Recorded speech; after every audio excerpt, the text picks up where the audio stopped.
2 RAM लगी थी 2 GB की, मीन्स 4 GB इसमें रैम था। ठीक है, इतना होने के बाद उसके बाद हम SMPS के केबल अलग करेंगे। SMPS के 2 मेन केबल रहते हैं, ATX और मिनी ATX। ये 4 पिन वाले ATX केबल हैं, ये 4 पिन है। और अभी जो लेटेस्ट आ रहा है i5 i7 उसके अंदर 6 पिन के भी होते हैं मिनी ATX। और जो अपना 40 पिन के जो नॉर्मल ये है मेन पावर केबल, जो मदरबोर्ड को मेन पावर सप्लाई करते हैं, ये रहे अपने। ठीक है, इसके अंदर जो 4 पिन है ये अलग से अलग हो जाती है, इसको केयरफुली देखिएगा। अलग अलग मदरबोर्ड में अलग अलग होते हैं, किसी में ये इसमें अटैच करके लगाया जाता है, किसको साइड में करके। ओके, ये हमारा। और ये एक्सटर्नल फैन जो रहते हैं, एक्सटर्नल अलग से फैन जो हम इसमें CPU में लगाते हैं, उसका ही कनेक्शन SMPS से रहता है। इसको हम इजीली निकाल लेंगे, ये साइड में हो गया। और ये हमारा पूरा SMPS साइड में हो गया। अब हमारा बचा है सिर्फ मदरबोर्ड। अब हम SATA केबल निकाल लेते हैं, जो कि DVD राइटर और हार्ड डिस्क को लगाने के लिए यूज़ होता है। SATA data cable, serial advance technology attachment. ठीक है, उसके बाद USB, ये फ्रंट USB का पोर्ट है। और ये फ्रंट पैनल के पिन्स, फ्रंट पैनल के पिन के बारे में साइड में डिस्क्रिप्शन दिया हूँ कि कौन सी पिन कहाँ लगती है। इसे भी केयरफुली, क्योंकि इसमें ज़्यादातर लोग कंफ्यूज होते हैं कि कैसे लगाया जाए, या फिर एक बार निकाल लेते तो उनको समझ में नहीं आता कौन सी पिन कहाँ पे होनी चाहिए। ठीक है, इतना निकालने के बाद हम अब डायरेक्टली बोर्ड को कैबिनेट से निकालते हैं।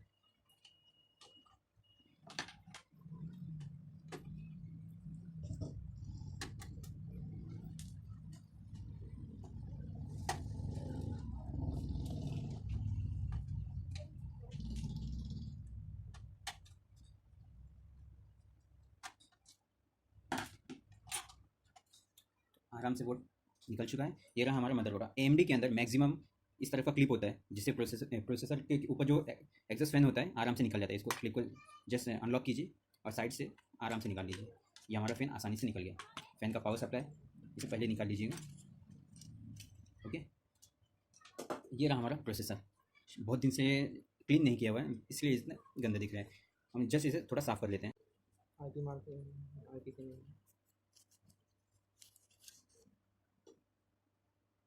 इसके ऊपर डस्ट कुछ ज़्यादा हो गया। डस्ट से ही मैक्सिमम इलेक्ट्रॉनिक्स जो चीज़ें हैं ख़राब होती हैं। हम डस्ट से पहले साफ़ कर लेंगे। रैम स्लॉट थोड़ा संभाल के साफ़ कीजिएगा, और जो कैपेसिटर है और कंडक्टर वगैरह उसको संभाल के देखिए, ऊपर से हल्का हाथ मारिएगा ताकि आपके जो बोर्ड है वो डैमेज ना हो पाए। इसको ब्लर कर लीजिएगा तो ज़्यादा बेस्ट रहेगा। मैं इसको ब्लर करने के लिए बाहर लेके जाता हूँ। देखिए फ्रेंड्स, कितना क्लीन हो गया है। मैं प्रोसेसर निकाल के एक बार बता देता हूँ। ये AMD का है, आई थिंक सही से दिख नहीं रहा होगा। यस, ठीक है। प्रोसेसर निकालते टाइम एक बात का खास ख्याल रखिए कि उसके अंदर जो पिन है एक भी टेढ़ी नहीं होनी चाहिए। अगर एक भी टेढ़ी हो गई तो आपका ये पूरा प्रोसेसर ख़राब हो सकता है। तो आप ये थोड़ा महंगा ही पड़ेगा आपको, क्योंकि ये मेन चीज़ रहती है मदरबोर्ड के अंदर, जिसे सबसे महंगी चीज़ भी कहा जा सकता है। ओके, इसको लगाते टाइम ये साइड पे एक नॉच है, बी केयरफुली देखिए। यहाँ पे एक साइड में नॉच है और यहाँ पे भी कट, ये खास ध्यान दीजिएगा। इस साइड में हल्का कट है, जिसके थ्रू आप इजीली रिफिट कर सकते हैं। या तो फिर यहाँ पे बीच में देखिए 4 अलग अलग जगह स्पेस दिए हुए हैं, और यहाँ पे बोर्ड के अंदर भी आपको आराम से दिख जाएंगे। उनको आराम से मैच करके उनकी जगह पे प्लेस कीजिएगा। यस, प्लेस हो गया। इसे हम लॉक कर देते हैं। ओके, जो बोर्ड के अंदर मेन चीज़ देखी जाती है, ये 8 कोर सपोर्टेड बोर्ड है मेरा, अपना डिजिसॉल का है, और dual channel DDR3 supported 1600 gigahertz का। और ये मेन नंबर है, ये नंबर के थ्रू हम इसके जो ग्राफिक ड्राइवर्स हैं, ये drivers easily online find out कर सकते हैं। ठीक है, बाकी तो आपको सब पता ही है, नॉर्थ ब्रिज साउथ ब्रिज है। फिर ये मेन प्रोसेसर अपना। ओके, और ये मेन है अपना पावर, जो 40 पिन का होता है, सॉरी 20 पिन का होता है, 24 पिन का, 4 पिन जो एक्स्ट्रा ऐड होती है। और ये 4 पिन का i5 और i7 में ये 6 पिन का भी हो सकता है, जो न्यू आ रहे हैं। ठीक है, ये हमारा हो गया बैक पैनल, जिसके अंदर PS2 टाइप केबल, कीबोर्ड और माउस के। उसके बाद VGA USB टाइप दिया हुआ है, नॉर्मल ऑडियो का इनपुट आउटपुट जैक्स। और इसके अंदर ये जो हो गया पोर्ट, यहाँ पे मेन ऑडियो पोर्ट है, जहाँ पे आप यानी फ्रंट पैनल का ऑडियो लगाते हैं। और उसके बाद यहाँ पे ये फ्रंट पैनल है। फ्रंट पैनल के यहाँ पावर ऑफ, पावर ऑन और रीस्टार्ट, और जो कंटिन्यू लाइट भी जलते हुए बंद होते रहती है, उसका मतलब कि आपकी हार्ड डिस्क कंटिन्यू रन हो रही है, आपका कंप्यूटर चालू हो रहा है, जिससे आपको समझ में आता है। और ये हो गया SATA पोर्ट, इसमें 4 पोर्ट दिए हुए हैं। और ये पाटा पोर्ट, पाटा मतलब पैरेलली जो पहले यूज़ होता था, पहले हार्ड डिस्क में यूज़ होता था। अभी भी जो न्यू i5 i7 के जो मदरबोर्ड आ रहे हैं, उसके अंदर ये इस पार्ट को स्किप किया है, क्योंकि इसका यूज़ नहीं है। और ये USB, फ्रंट पैनल के USB 2 पोर्ट दिया हुआ है। और ये अपना ग्राफिक्स स्लॉट हो गया, जहाँ पे हम अपना ग्राफिक कार्ड इजी फिट कर सकते हैं। और यह PCI स्लॉट हो गया, जहाँ पे हम यानी पेरीफेरल डिवाइस आराम से लगा सकते हैं। ये अपना PCI slots, graphic slots. Okay, बस और मैक्सिमम पार्ट्स कवर हो चुके हैं शॉर्टली। ये है थर्मल पेस्ट, थर्मल पेस्ट या कूलिंग पेस्ट कुछ भी बोल सकते हैं, जिसे हम प्रोसेसर के ऊपर लगाते हैं। ये आपको आराम से किसी शॉप पे थर्मल पेस्ट या कूलिंग पेस्ट बोल के हम मंगा सकते हैं। हार्डली 50 से 100 के बीच में आ जाता है। किसी बाहर के बंदे को अगर 100-200 रुपये में रिपेयर के लिए, या फिर अगर अपना कंप्यूटर दे रहे तो इससे अच्छा 100 रुपये में एक बार ला के खुद ही यूज़ कर सकते हैं और खुद ही अपना पीसी रिपेयर कर सकते हैं, या फिर अपने सिस्टम को क्लीन कर सकते हैं आराम से।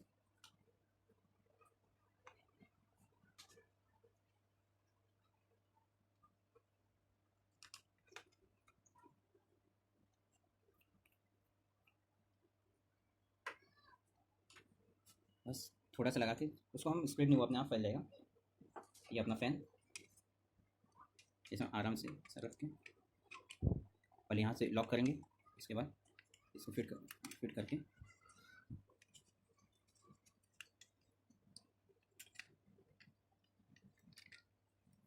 ये हो गया, लॉक हो गया। ओके,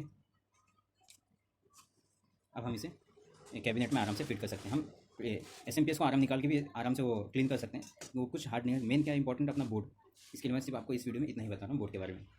चलो फिर इसको फिर असेंबल करते हैं। चलो असेंबल करते हैं फिर। क्या इसको ना स्पीड में डाल दूँगा।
असेंबल कट है, ये नॉच का ख्याल रखो।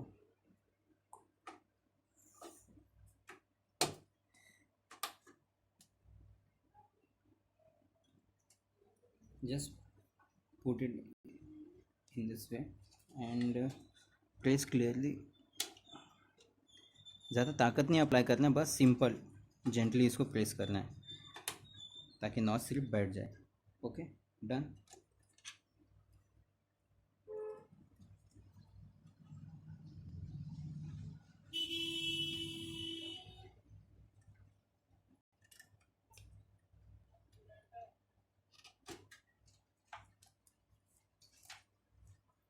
ये हमारे 24 पिन, इसको अटैच कर लेना है सिंपल। यहाँ नॉच रहता है, इसके अंदर डाल, ये अटैच हो गया।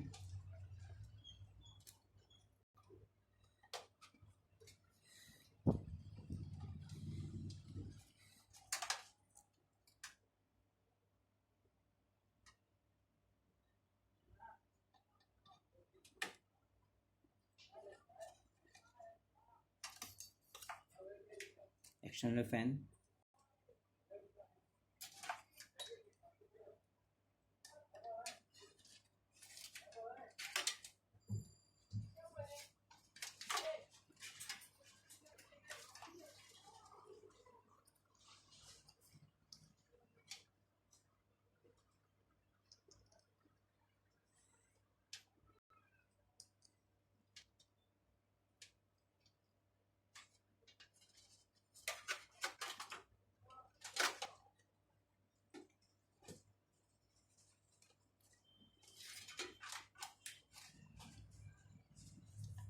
Hard disk,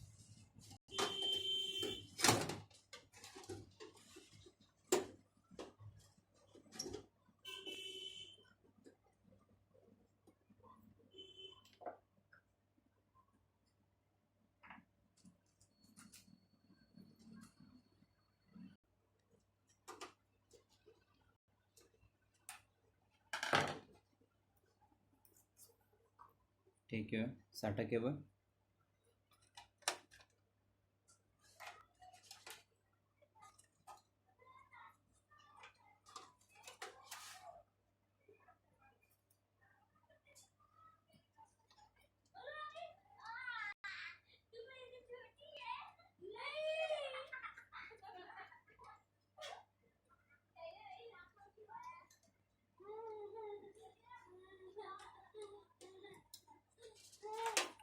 Is your power cable.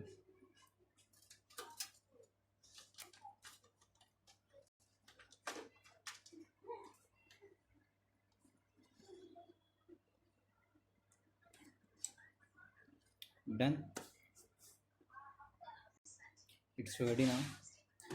फिर अभी हम पावर केबल और वीजी केबल वगैरह कनेक्ट करके देखते हैं कि चालू हुआ कि नहीं। Let's start front panel. सबसे पहले हम लगाएंगे अपना यूएसबी।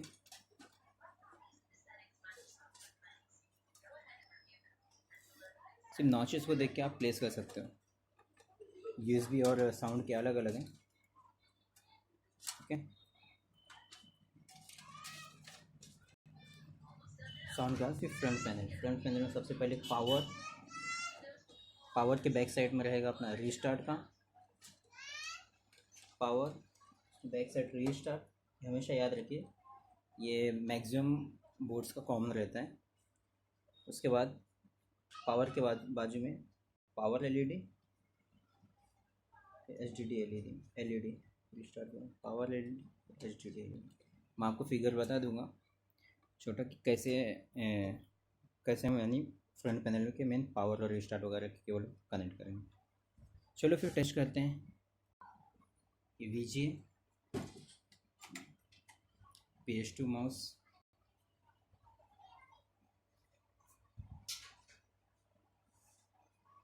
यूजी कीबोर्ड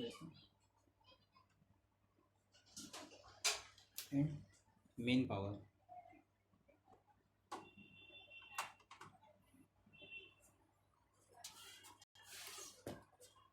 यहाँ पे पीसी चालू हो गया। चलो देखते हैं पावर कैसा आ रहा है। चलो देखते हैं डिस्प्ले आया कि नहीं। ये system repair successfully.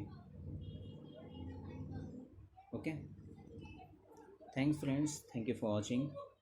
Like, comment and subscribe my channel for more latest update. Thank you.